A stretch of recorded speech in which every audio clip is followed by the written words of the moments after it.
Hey this is गौरव पाल और आज की वीडियो में बात करने वाले हैं लास्ट 20 डेज की गेम चेंजिंग स्ट्रैटेजीज के बारे में। ठीक है यार, आगे के 5 से 10 मिनट काफी ज्यादा इंपॉर्टेंट होने वाले हैं, तो प्लीज इस वीडियो को स्किप मत करना और एंड तक जरूर देख लेना यार। मेरे पास काफी बच्चों के डीएम कमेंट आए थे कि भैया हम लास्ट के डेज में कैसे पढ़ सकते हैं। ठीक है, बहुत डर लग रहा है मुझे, लॉकडाउन के अंदर मैंने इतनी अच्छे से पढ़ाई नहीं करी थी, अब लास्ट के टाइम में एग्जाम्स आ रहे हैं, मैं कैसे अच्छे से अप्रोच कर सकता हूं। तो मैं उन स्टूडेंट्स को ये बोल सकता हूं कि अगर तुमने लास्ट के टाइम में अच्छे से एक परफॉर्म करना है तो तुम्हें कुछ स्ट्रैटेजीज में अपने चेंज करनी पड़ेगी।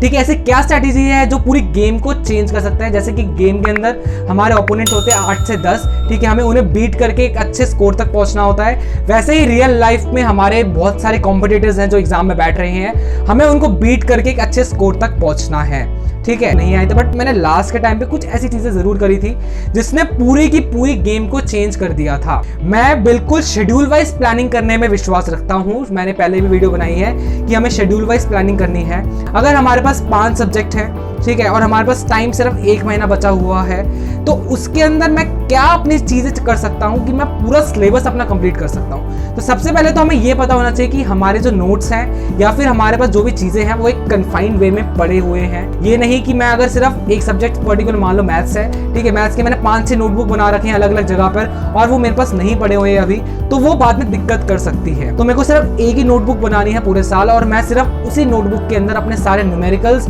या फिर जो भी हम इंपॉर्टेंट पॉइंट है सिर्फ उस एक पर्टिकुलर नोटबुक के अंदर लिखूंगा। और एक एक्स्ट्रा नोटबुक होती है हमारे पास जिसके अंदर हम इंपॉर्टेंट क्वेश्चंस लिखते हैं। तो मेरे पास मैथ्स के पर्टिकुलर सब्जेक्ट में एक ऐसी नोटबुक थी जिसके अंदर सारे मैंने सम्स किए हुए थे और एक ऐसी नोटबुक थी जिसके अंदर इंपॉर्टेंट क्वेश्चंस थे जो प्रीवियस ईयर में बार बार आते थे। बट अगर हमारे पास सिर्फ 5 दिन बचे हुए हैं और हमने पिछले नोट्स नहीं बनाए हुए हैं तो हम कैसे कर सकते हैं। तो अब ध्यान से सुनना, हमारे पास कितना टाइम है, 20 दिन है। सब्जेक्ट कितने हैं, 5 है। इंग्लिश को हटा देते हैं, 4 सब्जेक्ट मान लेते हैं। ठीक है, तो हमारे पास अप्रोक्सीमेटली 5 डेज है पर सब्जेक्ट।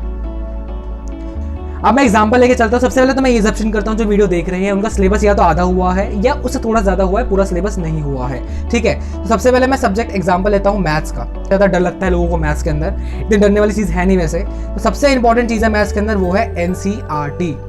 ठीक है, मैक्सिमम पेपर 90% पेपर जो होता है वो एनसीईआरटी से बनता है। कुछ क्वेश्चन जो होते हैं 3 या 4 वो क्वेश्चन बाहर से आ जाते हैं, बट मैक्सिमम पेपर एनसीईआरटी से बनता है। और अभी आजकल 1-2 साल का ट्रेंड ये आ रहा है कि पूरे का पूरा पेपर भी एनसीईआरटी से आ सकता है, बाहर से कोई क्वेश्चन आता ही नहीं है। अब तुम बोलोगे भैया हम 5 दिन के अंदर पूरी एनसीईआरटी तो नहीं कर सकते।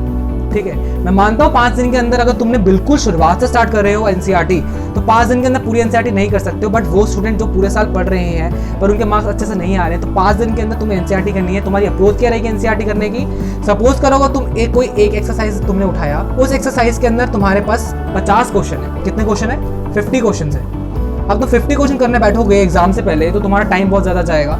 तो तुम्हें 50 क्वेश्चन में से, ठीक है, 5 क्वेश्चन ऐसे चूज करने हैं जो इस 50 क्वेश्चन को बिल्कुल रिलाई करता है। एक्सरसाइज के अंदर जो होता है, पर्टिकुलर एक्सरसाइज जो होता है उसमें जो क्वेश्चंस होते हैं वो सारे टाइप के होते हैं, बट थोड़ी सी उनकी वेरिएशंस होती है। बट अगर मैं 5 क्वेश्चन ऐसे उठा लूं, ठीक है, जो इस पूरे एक्सरसाइज को रिजेंबल करती है, तो मेरा ये एक्सरसाइज कंप्लीट हो जाएगा सिर्फ 5 क्वेश्चन में।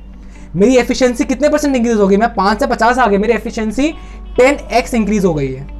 तो हमें आइडेंटिफाई करना है कि अच्छा ये वाला क्वेश्चन इंपॉर्टेंट है, ये वाला क्वेश्चन इंपॉर्टेंट है, ये वाला क्वेश्चन इंपॉर्टेंट है, ये वाला क्वेश्चन इंपॉर्टेंट है, तो एक एक्सरसाइज मेरी ऐसे कंप्लीट हो जाएगी।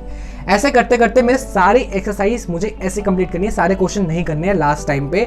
और अगर तुमने नोट्स बनाए हुए हैं तो अपने नोट्स में से अपने दूसरे नोट्स में करने नहीं बैठना। लास्ट के टाइम पे अपने नोट्स को पलटना है और देखते रहना कि अच्छा ये वाला क्वेश्चन था, ऐसे करना था, ये फॉर्मूला लगेगा, ठीक है, ये वाला क्वेश्चन ऐसा था, ये फॉर्मूला लगेगा। मैंने प्री बोर्ड से पहले ये गलती करी थी, जो मेरे स्कूल में प्री बोर्ड से 12th के, उसके पहले मैंने क्या किया था, मैं एनसीईआरटी बुक खोल के बैठा और सारे क्वेश्चन, सारे चैप्टर करने लग गया। मैंने सोचा था कि यार सारी तैयारी हो जाएगी फिर से, बट लास्ट के टाइम में हमारी टेंशन होती है, तो उस टेंशन में, और टाइम भी कम होता है, उस टेंशन में टाइम में हमारे पास नहीं हो पाता। तो हमें एक स्मार्ट अप्रोच से काम करना है, हमें क्वेश्चंस को सिंक्रोनाइज करना है ताकि हम कम से कम क्वेश्चन में अपना ज्यादा से ज्यादा सिलेबस कंप्लीट कर सके। दूसरी इंपॉर्टेंट चीज रहेगी यार हमारे पास सॉल्व एग्जांपल्स। सॉल्व एग्जांपल कैसे?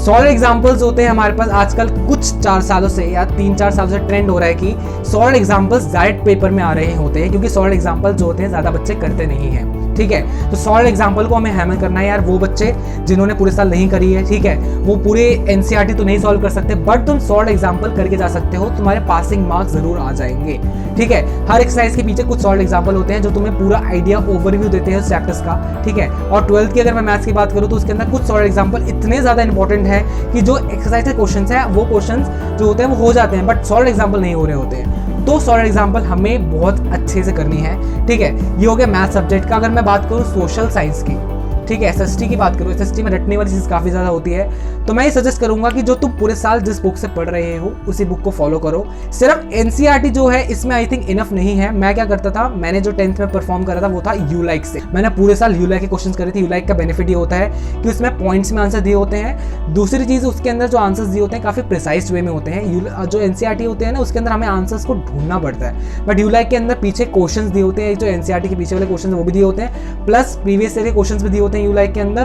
प्लस एक्स्ट्रा क्वेश्चंस भी दिए होते हैं, हॉट के क्वेश्चन भी दिए होते हैं। तो मैं ये नहीं बोलूंगा कि लास्ट के 5 दिन में तुम्हें यूलाइक लेके आनी है और करनी है, बट जो बच्चे पूरे साल यूलाइक कर रहे हैं तो मैं ये बोलूंगा कि यूलाइक को ही फॉलो करना, ठीक है, कोई और बुक को फॉलो मत करना। और जो भी 10th में आए हैं या 12th में आए हैं, ठीक है, तो कोई एक ही बुक को फॉलो करो और पूरे साल उसी को यूज करते जाओ। तो एसएसटी के अंदर हमें यूलाइक करनी है। और तुम ये कर सकते हो, अगर तुम्हें याद नहीं होता तो 5 डेज को, 5 डेज है ना, उसको डिवाइड कर दो 3, 1 और 1। तो पहले के दिन में हमें सारी एनसीईआरटी कंप्लीट करनी है। अगर हमारे पास 15 चैप्टर हैं एसएसटी के अंदर तो मुझे 4 चैप्टर एक दिन के अंदर कंप्लीट करना है। चैप्टर एक दिन के अंदर कंप्लीट करना है, फिर 8, फिर 12, ठीक है, 2 चैप्टर बच जाएंगे, वो मैं इस एक दिन के अंदर कंप्लीट करूंगा, ठीक है। और जो ये फर्दर 1 डे होगा इसके अंदर मुझे करना है प्रीवियस ईयर क्वेश्चंस करने हैं इसके अंदर मुझे। और इसके अंदर मुझे करना है जो हमारे पास एनसीईआरटी के बैक क्वेश्चंस होते हैं उसको अच्छे से रिवाइज करना है, क्योंकि एसएसटी के अंदर एनसीईआरटी के जो पीछे क्वेश्चंस होते हैं, या फिर हमारे पास मैं मान के चलता हूँ मैप्स, ठीक है, इस एक दिन के अंदर हमें मैप करनी है। तो 5 दिन के अंदर हमारे पास एसएसटी ऐसे तैयार हो जाएगी। सेम विद द इंग्लिश में भी हमें सेम करना है। क्या करना है, 3+1+1 का रूल लगाना है।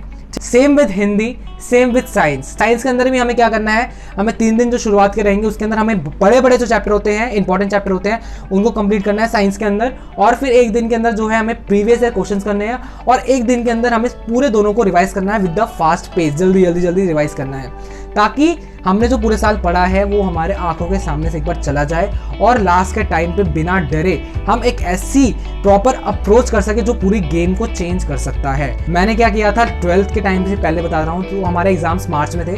फरवरी में मैंने क्या किया था, मैंने हर सब्जेक्ट होते हैं, ठीक है, उनको मैंने ऐसा टाइम डिवाइड कर दिया। उसके बाद मैंने डिवीजन के बाद क्या किया, उस पर्टिकुलर में फर्स्ट चैप्टर से शुरुआत करी रीडिंग करना, ठीक है, जो मैंने हाईलाइटर से मार्क करे हुए थे, और पूरा एंड कर दिया था मैंने 3 दिन के अंदर। मुझे इस टाइम पे आके 12 से 15 घंटे की सेटिंग लगानी है तो मुझे लगानी पड़ेगी। इस टाइम पे आके मुझे अगर दिन रात एक करना है तो मुझे करना पड़ेगा, बट किसी भी हाल में मुझे एक अच्छा स्कोर लेके आना है। अपने दिमाग के अंदर ये चीज डाल लो।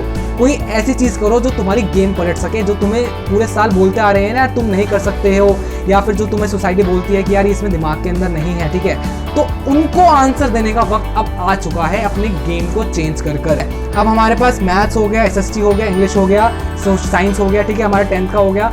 12th के अंदर अगर मैं बात करूं फिजिक्स या केमिस्ट्री या फिर बायोलॉजी या फिर मैथ्स या इंग्लिश हमारे पास सब्जेक्ट होता है और एक एडिशनल सब्जेक्ट होता है। तो फिजिक्स के अंदर हमारे पास 3 दिन के अंदर पूरा सिलेबस तो हम कंप्लीट नहीं कर सकते अगर तुम शुरुआत से स्टार्ट कर रहे हो, बट तुमने जो नोट्स बना के रखे हुए हैं, जो तुमने जो डेरिवेशंस होती हैं जैसे कि एसी जनरेटर हो गया, ठीक है, तो पूरी जो डेरिवेशंस है उनको अच्छे से करने ला, ठीक है, उसके अंदर न्यूमेरिकल्स भी कर लेना। न्यूमेरिकल्स करने नहीं बैठना है, हमें न्यूमेरिकल्स देखना है, सेम विद द मैथ्स। अगर तुम इस टाइम पे आके करने बैठ जाओगे तो वो कंप्लीट नहीं हो पाएगा। तो हमें न्यूमेरिकल्स को देखना है एक बार अपने आंखों के सामने से, रिविजन को देखना है, और जो इंपॉर्टेंट पॉइंट्स हैं जैसे एसआई यूनिट्स होते हैं हमारे पास, उनको अच्छे से रिवीजन पे लेके आना है। केमिस्ट्री की अगर मैं बात करूं, एक होती है इनऑर्गेनिक, एक होती है ऑर्गेनिक केमिस्ट्री। तो ऑर्गेनिक केमिस्ट्री में मान के चलता हूं हमें सबसे लास्ट में करनी है, क्योंकि ऑर्गेनिक केमिस्ट्री के रिएक्शंस होते हैं वो एकदम हम अगर एग्जाम के 1-2 या 2 दिन पहले करेंगे तो हमें साफ साफ एकदम अच्छे से याद रहेगी। इनऑर्गेनिक केमिस्ट्री जो होती है हमारे पास काफी मुश्किल होती है, तो मैं शुरुआत इनऑर्गेनिक केमिस्ट्री से करना चाहता हूँ। उसके बाद मैं बात करूंगा ऑर्गेनिक केमिस्ट्री में, उसके बाद मैं काम करूंगा जो थोड़े बहुत छोटे मोटे चैप्टर होते हैं जो ज्यादा वेटेज मार्क्स नहीं रखते हैं। तो हमें ऑर्गेनिक केमिस्ट्री में ऐसे करना है, शुरुआत के 3 दिन में हमें सारे ऑर्गेनिक चैप्टर कंप्लीट करने हैं, फिर एक दिन के अंदर मैं प्रीवियस ईयर क्वेश्चन देखने हैं, यूलाइक के क्वेश्चन देखने हैं, ठीक है। फिर एक दिन के अंदर हमें क्या करना है, सारा चैप्टर को फिर से रिवीजन करना है with previous year question with a fast pace. 12, 13, 15 घंटे जो है वो सेटिंग लगानी पड़ेगी, बैठना पड़ेगा, करना पड़ेगा अगर तुम्हें अच्छा स्कोर करना है। मैं ऐसी चीज़ तो नहीं बताऊंगा तुम्हें कि यार एक दिन रात मैंने पहले पढ़ो 95 स्कोर कर सको, ऐसा पॉसिबल नहीं है, ठीक है। ऐसे बहुत सारे बच्चे हैं जो पूरे साल 10-10 घंटे पढ़ रहे हैं, ठीक है, मार्क्स उनके आते हैं। बट मैं लास्ट के टाइम पे कुछ ऐसी चीज़ें कर सकता हूँ जो मैंने पूरे साल जो मस्तियाँ करी है वो उसको कवर कर सकता है और एक ऐसा स्कोर लेके आ सकता है लास्ट के टाइम पे जो काफ़ी डिसेंट हो। 70 से अच्छा है या मेरे 90 आ जाए, तो कुछ ऐसी चीज़ में हमें स्ट्रेटजीज में चेंज करनी पड़ेगी। तो हमें ऐसी चीज़ें चेंज करनी है जो हमारा टाइम भी इम्पैक्ट ना हो ज़्यादा, उसके अंदर हमें टाइम भी ना लगे और हम ज़्यादा से ज़्यादा सिलेबस कवर कर रहे हो।